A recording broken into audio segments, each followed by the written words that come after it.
X-Men is rated Y7 because it is a superhero action drama. In action, cartoon, and comic book cartoon history, you can look at specific episodes that were landmarks, cartoons that pushed the boundaries in terms of story and character for children's entertainment, some of them even challenging our notion of what a mainstream action cartoon could be. Well, the cartoon we're looking at today broke every imaginable rule for Saturday morning television and wrapped it all up in a philosophical treatise on scientific freedom and the origins of man. This episode hit every landmine imaginable in terms of getting it through production. It didn't even have the X-Men in it. There's no way this should have made it through, but it did. This episode of X-Men the Animated Series did the unthinkable and was the ballsiest cartoon ever to air in history. And I'm going to show you why, coming up next. Hello heroes, 4Kate here with an obscure story from cartoon history, the strange and disturbing X-Men episode Descent, an episode that should not have been possible, but somehow it made it to air, premiering in September 1997 during the show's 5th season and was written by David McDermott and Stephen Melching. The duo were brand new writers to cartoons. X-Men was their first job, and they would end up doing 8 episodes of the series, including the fantastic adaptation of Wolverine's famous Weapon X storyline from the comics, which ended up being one of the best shows of the series. However, Descent was a great show for much different reasons, and was the swan song for the writing duo. It was their final episode before the show went off the air, but boy was it a doozy. For starters, like I said, there were no X-Men in this episode. Instead, the ostensible hero, or perhaps anti-hero, was the X-Men villain, Mr. Sinister. Except he hasn't got his powers yet, and he was still Nathaniel Essex, and the setting was post-Victorian London of 1888. I'm sure you can already see how this episode was brimming with red flags, but there's even more to the story. It was actually based off the 4-issue limited series, The Further Adventures of Cyclops and Jean Grey, which amazingly had only come out 14 months before the episode aired. An example of not just how dedicated the writing staff was to honoring the source material, but also how up to date they were on the latest developments in the comic series. Due to the long production time, it's incredibly rare to have a cartoon adapted from a comic book to television show in barely over a year after its print date, making Descent one of the quickest comic book adaptations in cartoon history. The original story by Peter Milligan and John Paul Leon followed Cyclops and Jean Grey as they were sucked back in time for the origin of Mr. Sinister, who is, at the time, simply Dr. Nathaniel Essex, who is obsessed with his theory of mutation, spurred on by Charles Darwin's theory of natural selection, which would become what we today call the theory of evolution. But Essex is determined to prove not only that these mutations can happen in humans, but also in a rapid fashion and with more extreme mutation results. In the comics, this obsession of Essex leads him to being seduced into the servitude of Apocalypse. So the original story did have at least some of the familiar trappings of superhero adventures, but McDermott and Melching stripped out Cyclops and Jean Grey and Apocalypse. In their place, they added Professor X's ancestor, Dr. James Xavier, as a foil to Essex. And they also further tied the story in with real-life historical incidents by adding Jack the Ripper, history's notorious serial killer. While the inclusion of Jack the Ripper certainly fit the story's setting, it will no doubt seem like a stunt to many, but McDermott and Melching had an interesting reason for the creative choice. In the comics, to accommodate his research, Essex had utilized a gang of grave robbers to procure bodies on which to experiment. This, of course, echoes the legendary story Frankenstein, in which Dr. Victor Frankenstein uses similar henchmen to rob graves and supply him with the body parts needed to create the story's famous monster.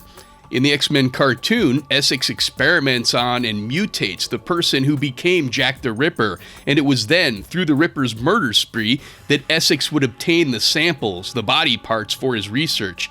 So while Jack the Ripper might seem like a crazy stunt by the writers, they integrated his presence into the story in a clever fashion. Still, it was a pretty daring move to bring a real-life serial killer into a Saturday morning cartoon. In fact, the episode begins with one of the killer's attacks, thwarted by some nearby constables that stumble upon him, intercut with James Xavier meeting with the inspector leading the investigation. presumably Inspector Frederick Aberline, who actually investigated the real Jack the Ripper slayings.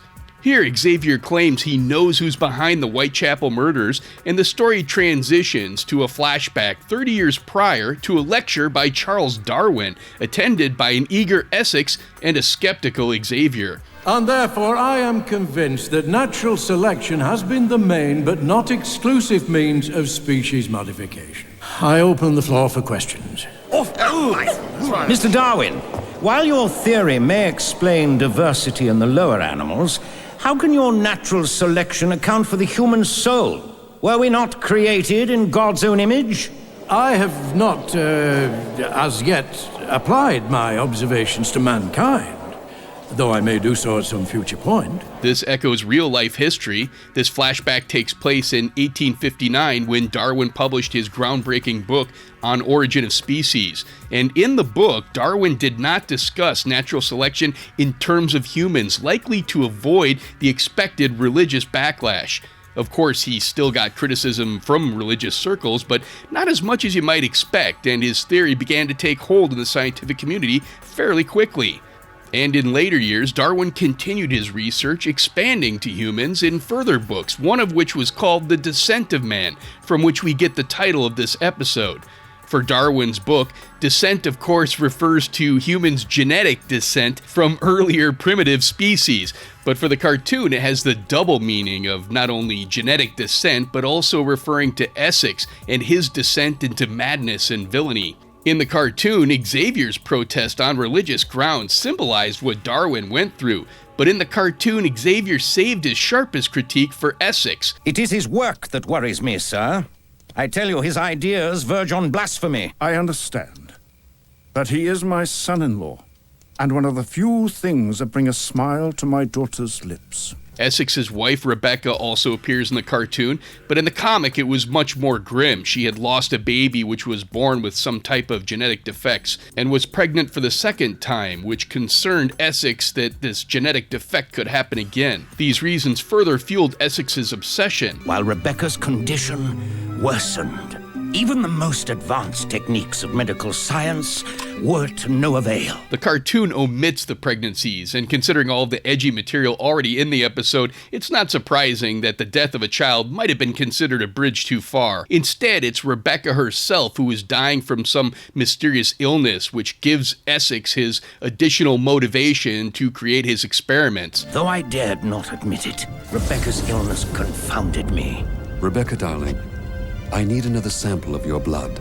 Am I your wife or your guinea pig? You are the most precious thing in all the world to me, and that is why I must do everything within my power to make you well. Essex then uses the treatment on himself, turning himself into the physical form we know in the contemporary timeline as Mr. Sinister. I feel like a new man. Your daughter is making quite an amazing recovery, Lord Grey. He made me promise not to tell you. Nathaniel has been giving me treatments. He's been what? What kind? But when her father finds out Essex has also been giving her secret treatments as part of his research, he sends Xavier to investigate, and he finds the true horrors of Essex's research. He had imprisoned people rejected by society, specifically those he could find with mutations, all to be used as live subjects for his experiments. Small beginnings, greater things have been produced. Please, sir, no more! Good Lord, man. Even animals don't deserve such treatment. Now, before I go into the final crazy details of this episode, if you've watched this far, then please show your support by subscribing and giving a thumbs up, and leave comments, questions, or corrections below. Okay, now for the crazy ending. With his gruesome experiments exposed, his wife is horrified to realize her treatment was the result of those experiments. We must flee at once to the continent. What is this all about? Ah! You're hurting me! Ah! What have you done to yourself? The treatments. What have you done to me? With his wife abandoning him and his experiments exposed, Essex, or Sinister at this point, is beset by an angry torch-wielding mob, yet another reference to Frankenstein. And incidentally, not the only X-Men episode to make that reference.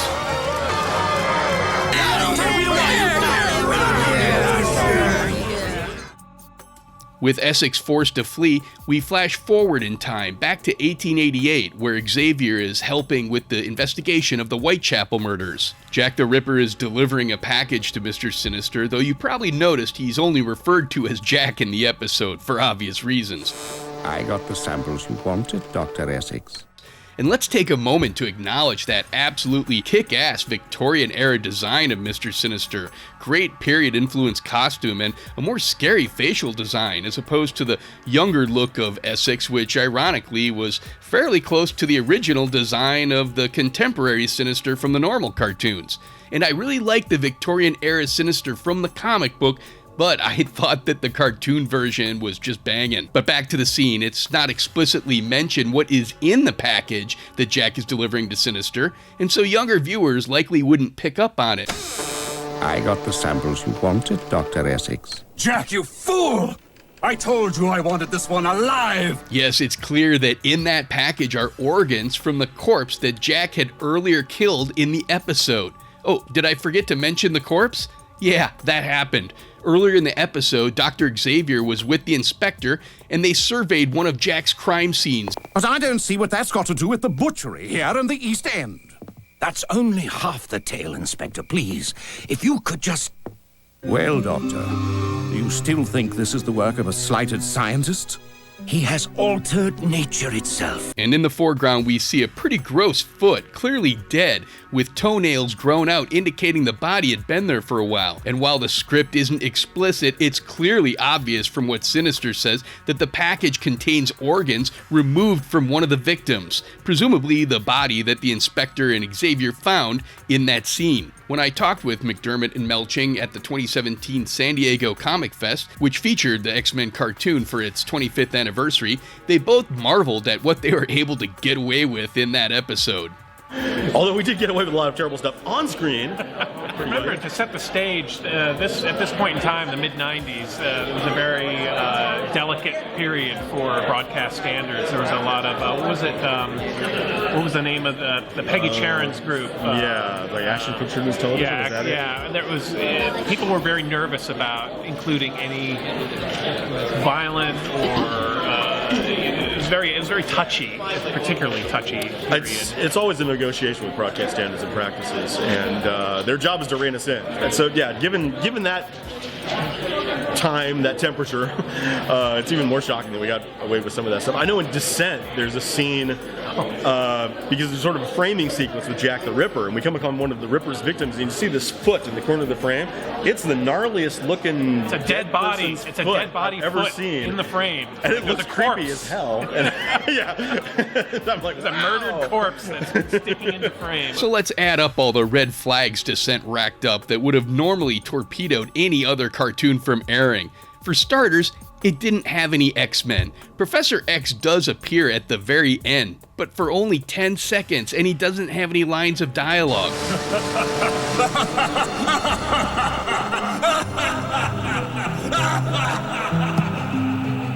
A final taunt, I fear now. I shan't catch him in my lifetime. But if I cannot, then I pray that someone else can.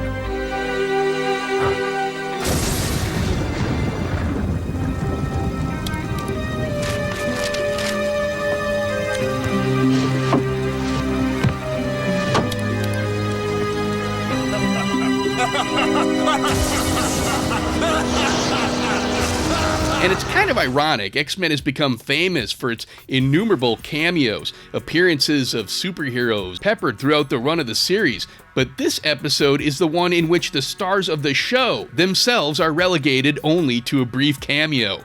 With no superheroes, it didn't have any superpowered fights. It did have some action of a more traditional nature, but as far as superpowers, there's only a few brief moments, like Sinister's healing factor and one of his test subjects who could generate and manipulate fire. But these were fleeting examples, again, only lasting a few seconds.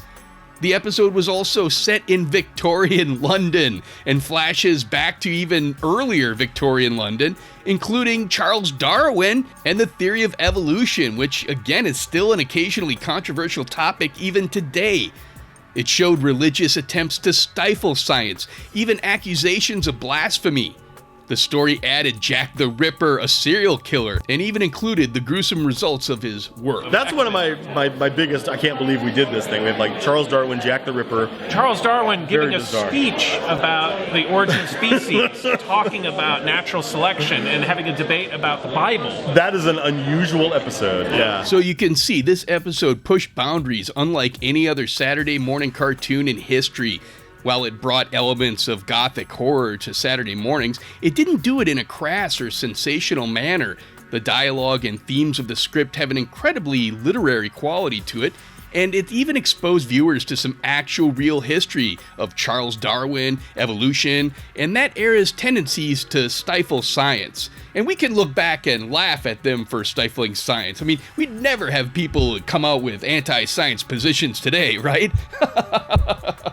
It's amazing what they pulled off, and yet this episode is often forgotten, even by die-hard X-Men fans, likely due to when it came out. You see, Descent was part of the final batch of 5 episodes of the final season of the show. The show had actually already been canceled, and Fox was moving in new directions with the popularity of newer shows like the newly skyrocketing Pokemon phenomenon. And Saban, the company that produced the cartoon, agreed, preferring to cut the costly production off their balance sheets and bundle the 75 episodes so far produced as a profitable syndication package, creating a revenue stream without any further work or cost in producing new episodes. With both Fox and Saban having lost interest in finishing the show on a strong note, Saban ended up cutting the budget for the final 5 episodes.